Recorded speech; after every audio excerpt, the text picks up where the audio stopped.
मध्य प्रदेश में उपचुनाव के रण में उतरने से पहले कांग्रेस भाजपा अपने सिपहसालारों को तैयार करने में जुटी है। जीत की जद्दोजहद के लिए अब बैठकों के साथ ही मंथन और चिंतन जारी है। उपचुनाव वाले जिलों के अध्यक्षों के साथ कांग्रेस न सिर्फ चर्चा कर रही है बल्कि सर्वे करा जमीनी हालात की पड़ताल भी कर रही है। ग्वालियर चंबल जहां कांग्रेस के पास नेता का टोटा है, तो वहीं भाजपा ने सिंधिया के आने के बाद खुद को और मजबूत किया, तो वहीं अब वर्चुअल रैली के सहारे जनता के बीच भी पकड़ बना रही है। सभी 24 विधानसभा क्षेत्रों में भारतीय जनता पार्टी चुनाव जीते, इसके लिए लगातार हम लोग प्रयास कर रहे हैं। हमारे बूथों का पुनर्गठन, बूथ कमेटियों का पुनर्गठन का काम तेजी से चल रहा है, जो लगभग 70% के आसपास यह कार्य भी हो गया है। और इसलिए चुनाव प्रबंधन की दृष्टि से जो पार्टी ने कार्यक्रम तय किए हैं, उन सब कार्यक्रमों का ठीक से क्रियान्वयन हो, इसके लिए लगातार हम लोग प्रयास कर रहे हैं। बीजेपी लगातार एक्शन में है और होना लाजमी भी है, क्योंकि ग्वालियर चंबल की 16 सीटें अब भाजपा और कांग्रेस के लिए साख का सवाल है। यहाँ होने वाली जीत हार राजनीतिक भविष्य तय करेगी। वहीं कांग्रेस भी जीत की जुगत में लगी है। इसके लिए नाराजगी को दूर करना है तो एक बार फिर कार्यकर्ताओं में जान भी फूंकनी है। जिन लोगों ने अपने खून और पसीने से भारतीय जनता पार्टी के छोटे से पौधे को सींच के वटवृक्ष बनाया है, कई लोगों के जीवन का अंतिम पड़ाव है, आखिरी चुनाव है, कोई 6 बार का, कोई 7 बार का विधायक है। हर आदमी उम्मीद करता है कि उनके इस अंतिम चुनाव में हमें मंत्री बनाया जाएगा, लेकिन भारतीय जनता पार्टी के शिवराज चौहान तो नरेंद्र मोदी, अमित शाह ने किराए की फौज पर भरोसा किया है। इन लोगों ने, भारतीय जनता पार्टी ने अपनी फौज को मार के किराए की फौज से जंग जीतने की कल्पना की है, जो शायद ये पूरी नहीं। बहरहाल कांग्रेस की कमियां गिनाने का कोई मौका भाजपा हाथ से जाने नहीं देगी, तो वहीं कांग्रेस भी जिताऊ उम्मीदवार की कमी के बीच भाजपा के नाराज नेताओं पर डोरे डाल रही है।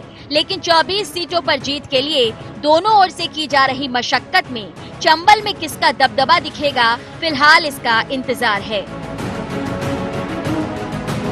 News desk IND 24।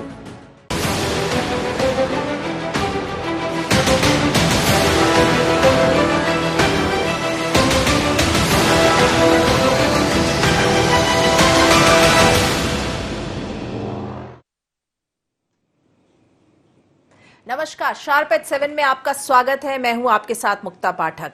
जीत की चाबी, जी हां, मध्य प्रदेश की राजनीति में पहले जीत की चाबी जो होती थी वो मालवा रीजन पे माना जाता था, लेकिन अब अगर हम बात करें 24 जो उपचुनाव होने हैं विधानसभा सीटों में, उसमें जो जीत की चाबी है वो चंबल ग्वालियर जो है संभाग की है।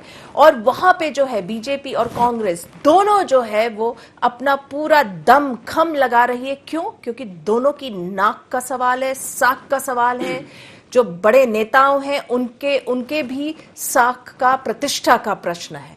और इस बार जो ये उपचुनाव होंगे, जो 16 सीट हैं ग्वालियर चंबल संभाग की, वो मध्य प्रदेश की राजनीति का भविष्य तय करेंगे, दिशा तय करेंगे। ये तय करेंगे कि कांग्रेस जो कॉन्फिडेंस से लबरेजे कहती है कि हम वापस सत्ता में आएंगे, तो क्या वो सत्ता में आ पाएंगे?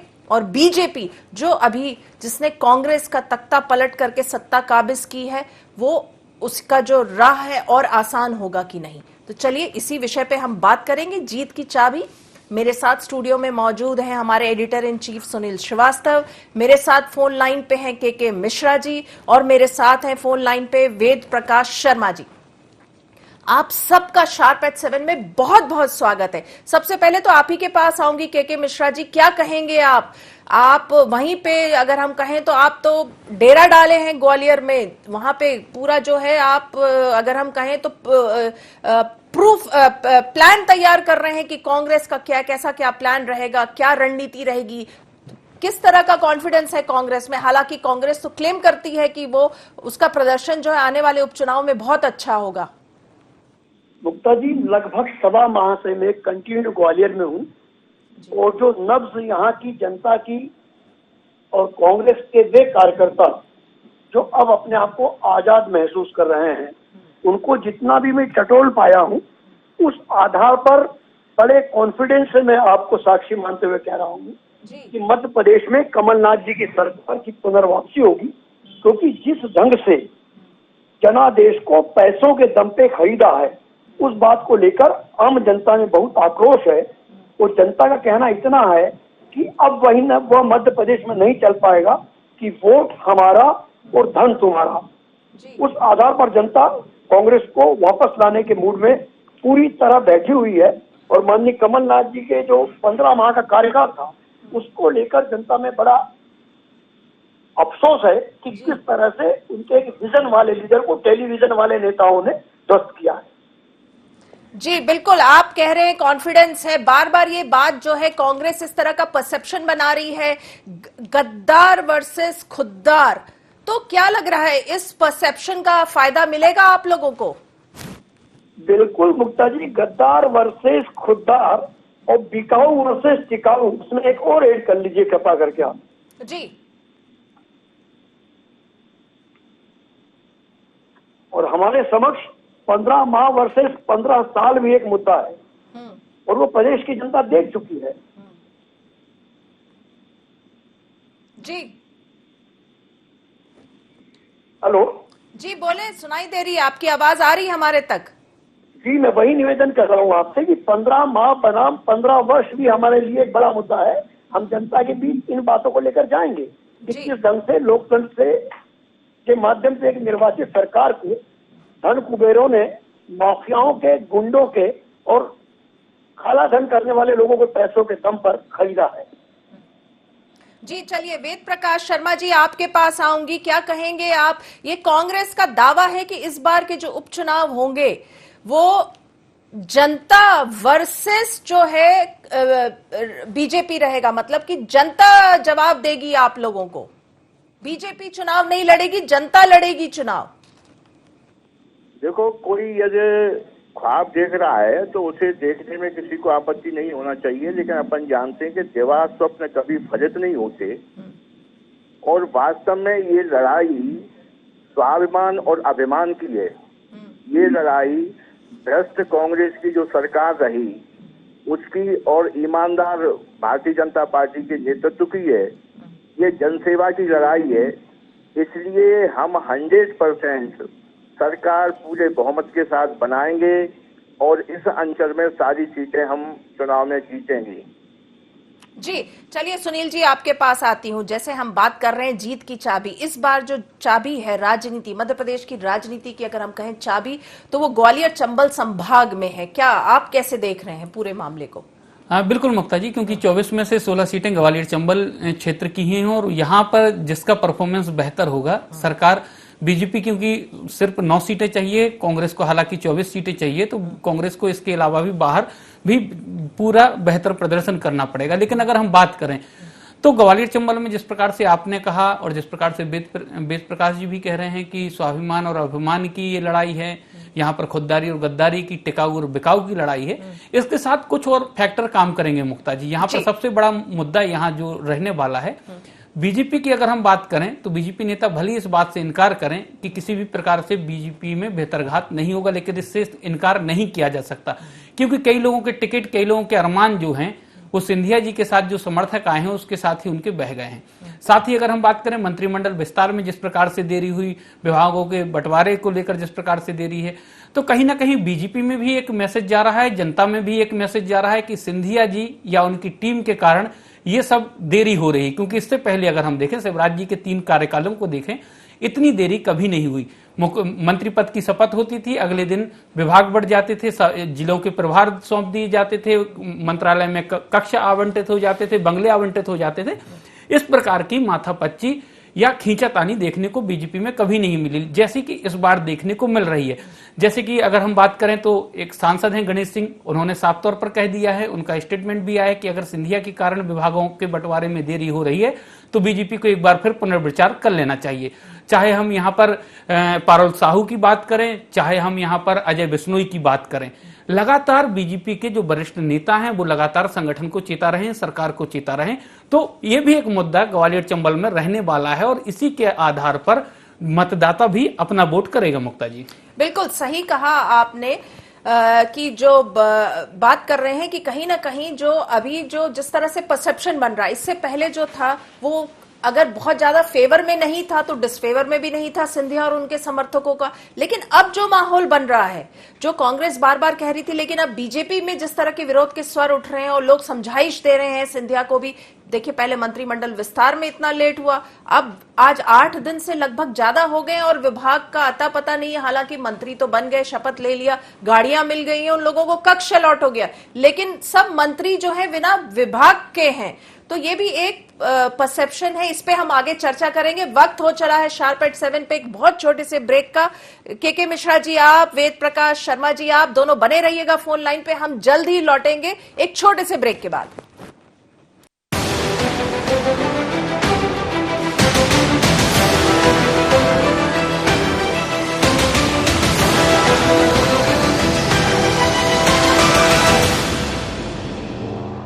बाबा इलायची को जैसे ही चखा तो लगा कि लाइफ के हर टेस्ट में होना चाहिए प्लेजर।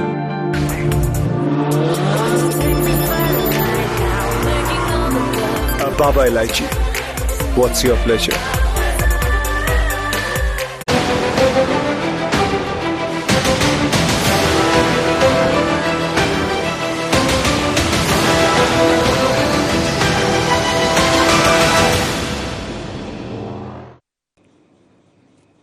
ब्रेक के बाद आप सबका एक बार फिर से स्वागत है। मैं आपके पास आऊंगी, वेद प्रकाश शर्मा जी क्या कहेंगे आप? क्या सिंधिया जिस तरह से जो अभी हो रहा है, जैसे पहले मंत्रिमंडल विस्तार में देरी हुई, अब विभाग नहीं बंट पा रहे, 8 दिन से ज्यादा हो गए, तो क्या इसके कारण, ये सिंधिया के कारण जो एक परसेप्शन जा रहा है, जिस तरह से बीजेपी के हम नेताओं की बात करें, वो भी जो बार बार चेता रहे हैं, बार बार संगठन को आगाह कर रहे हैं, तो क्या ये इसके कारण ये आप लोगों को डैमेज करेगी आने वाले उपचुनाव में?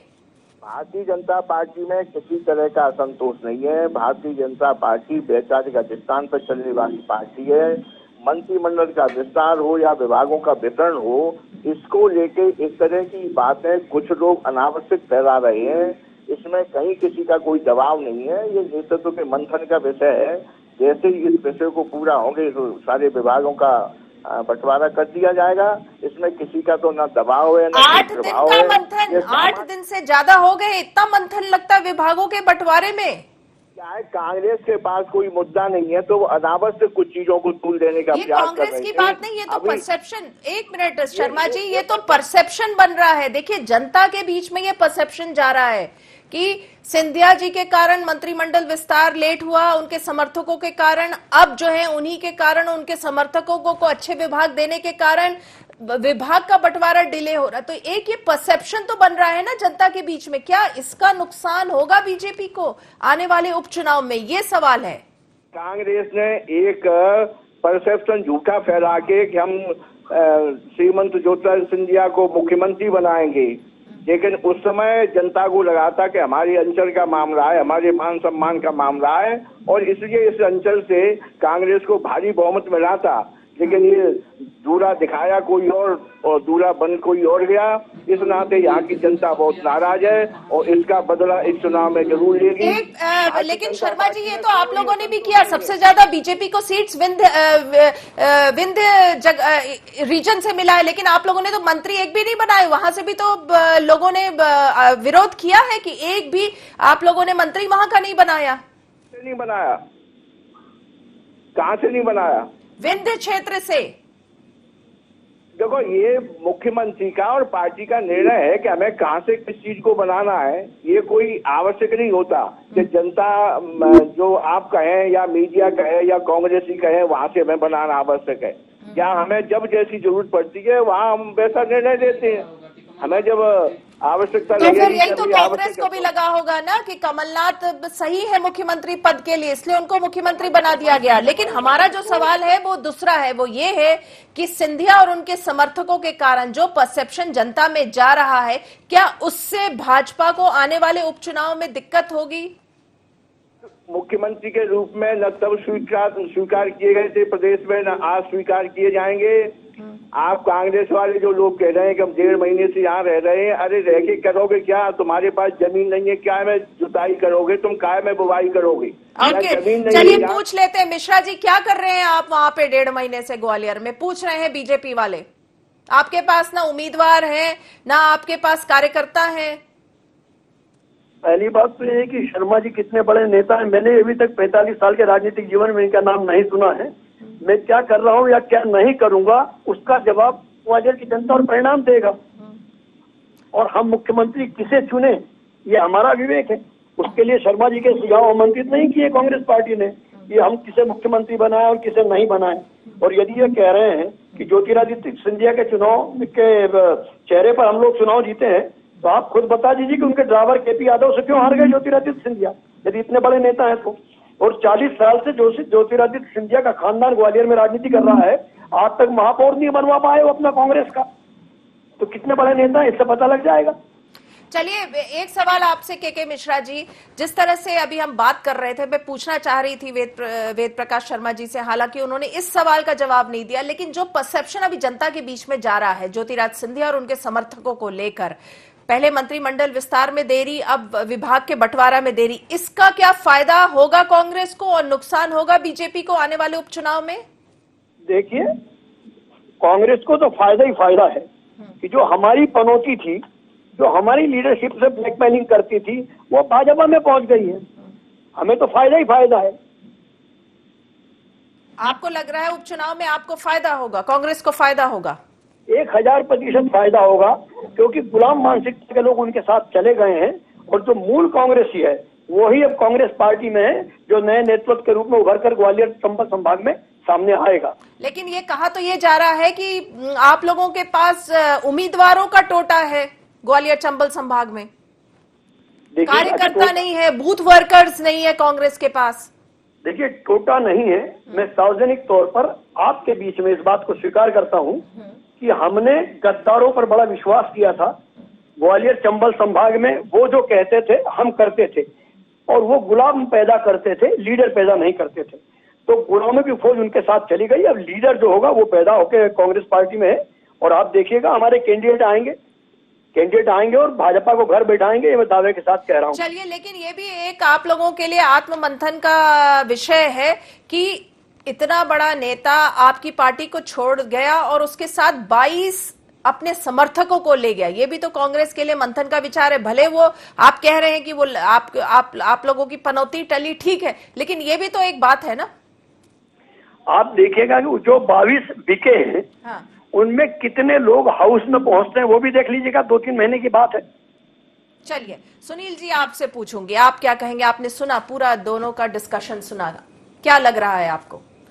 देखिए, चुनाव कैंपेनिंग तो मुक्ता जी इसी आधार पर होगी, जिस प्रकार से ज्योतिरादित्य सिंधिया जी को लेकर के मिश्रा जी जो विचार व्यक्त कर रहे थे, कमोबेश इसी प्रकार के जो भाषण रहेंगे वो कांग्रेस की रैलियों में रहेंगे और सिंधिया को ही निशाना बनाया जाएगा, क्योंकि सिंधिया के कारण ही मध्य प्रदेश से कांग्रेस की सरकार फिलहाल जाती रही है। तो यही वजह है। दूसरी अगर हम बात करें तो जिस प्रकार से अगर बीजेपी के कई पूर्व विधायक कांग्रेस के संपर्क में हैं, बीएसपी से जो पिछले चुनाव लड़ चुके हैं ग्वालियर चंबल क्षेत्र से, कुछ लोगों ने हालांकि कांग्रेस की भी सदस्यता ग्रहण कर ली है, चाहे हम डबरा की बात करें या दूसरे क्षेत्रों की बात करें। तो कांग्रेस लगातार क्षेत्र में लगातार यहाँ पर जो उपयुक्त उम्मीदवार हैं उनको टटोल रही है, उनका फीडबैक ले रही है, और लगातार बीजेपी हो या कांग्रेस के हो, कांग्रेस के कई ऐसे नेता हैं जो ज्योतिरादित्य सिंधिया के कारण घर बैठ गए थे, अब कांग्रेस उनको एक्टिव करने के लिए मैदान में आ गई है। साथ ही बीजेपी के कुछ नेता हैं ऐसे जो लगातार सिंधिया की मुखालफत करते रहे हैं, और अब बीजेपी में जब सिंधिया आ गए तो वो बीजेपी में असहज महसूस कर रहे हैं। ऐसे नेताओं के भी संपर्क में कांग्रेस लगातार है। तो कांग्रेस ऐसे नेताओं को भी देख रही जिनका कम से कम 10-20 हजार खुद का स्वयं का वोट हो और उसके साथ ही पार्टी का वोट बैंक। तो लगातार कांग्रेस यही फील्डिंग चल रही है, यही उनका वर्क चल रहा है वहां पर फील्ड में। और जिस प्रकार से के मिश्रा जी की बात करें, वो लगातार ग्वालियर चंबल में डेरा डाले हुए हैं। ऐसे कांग्रेस के कई नेता हैं जो अलग अलग क्षेत्रों में हैं, अलग अलग विधानसभाओं में हैं, जहां पर काम कर रहे हैं। तो कुल मिलाकर कांग्रेस इसी अगर हम बात करें तो बहुत जल्द कांग्रेस के कुछ नए उम्मीदवार होंगे। लेकिन मुक्ता जी, इस बात से भी इनकार नहीं किया जा सकता कि 16 सीटों में से ये मान के चलिए 2 या 3 सीटों में बीएसपी के कैंडिडेट जो पिछला चुनाव बीएसपी से लड़ चुके वो होंगे, और उसके अलावा कम से कम 5 से 7 ऐसे उम्मीदवार रहेंगे जो बीजेपी से पिछला चाहे विधानसभा का या लोकसभा का चुनाव लड़ चुके हों, वो चुनावी मैदान में होंगे। तो कांग्रेस की तैयारी पूरी है। हालांकि कांग्रेस अभी पत्ते इसलिए नहीं खोल रही क्योंकि अगर पत्ते खोल देंगे तो बीजेपी उसके लिए तैयारी शुरू कर लेगी। कांग्रेस यही चाहती है कि लास्ट मोमेंट पर पहले बीजेपी के कैंडिडेट औपचारिक रूप से डिक्लेयर हो जाएं और उसके बाद नामांकन की जब प्रक्रिया शुरू होगी, चुनाव की जो ऐलान होगा चुनाव कार्यक्रम का, उसके बाद ही अपने पत्ते खोले।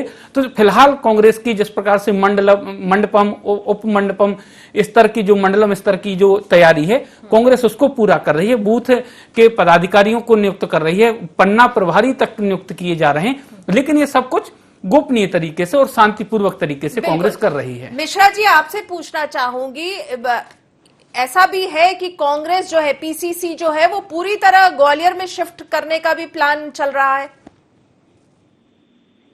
अब बहुत सी चीजें मुक्ता जी ऐसी हैं जो सार्वजनिक अभी नहीं कर सकते हैं। और रणनीति और रण कौशल हमारा इतना बेहतर होगा कि जो लोग गलत फहमी में हैं कि हम लोगों का संगठन बड़ा मजबूत होता है, उन लोगों की गलत फहमियां दूर हो जाएंगी।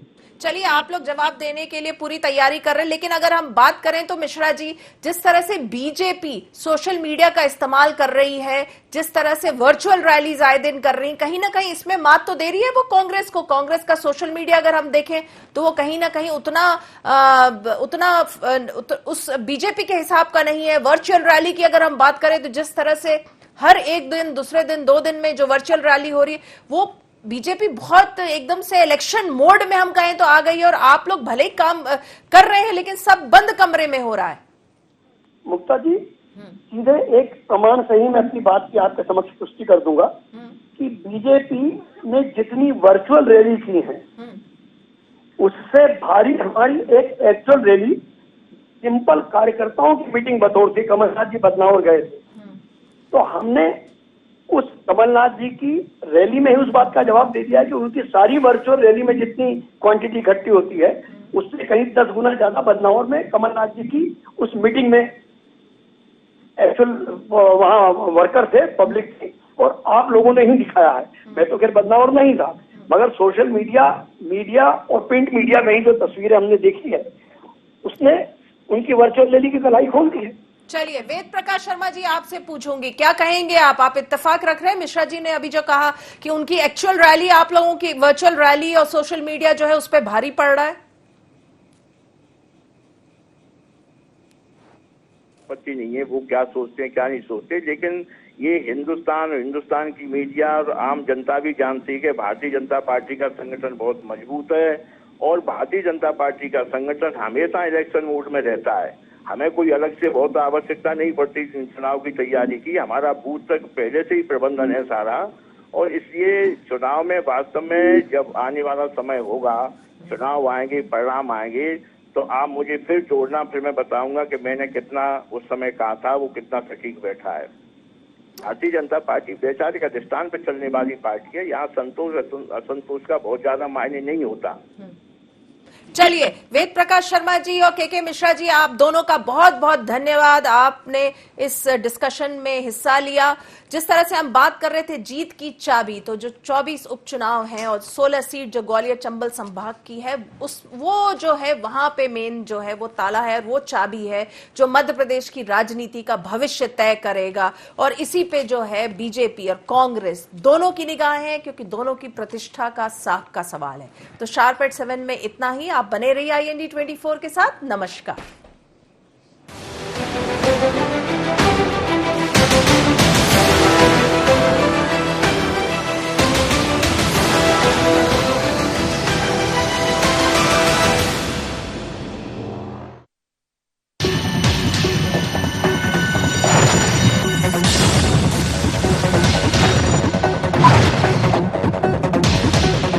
इलायची को जैसे ही चखा तो लगा कि लाइफ के हर टेस्ट में होना चाहिए प्लेजर।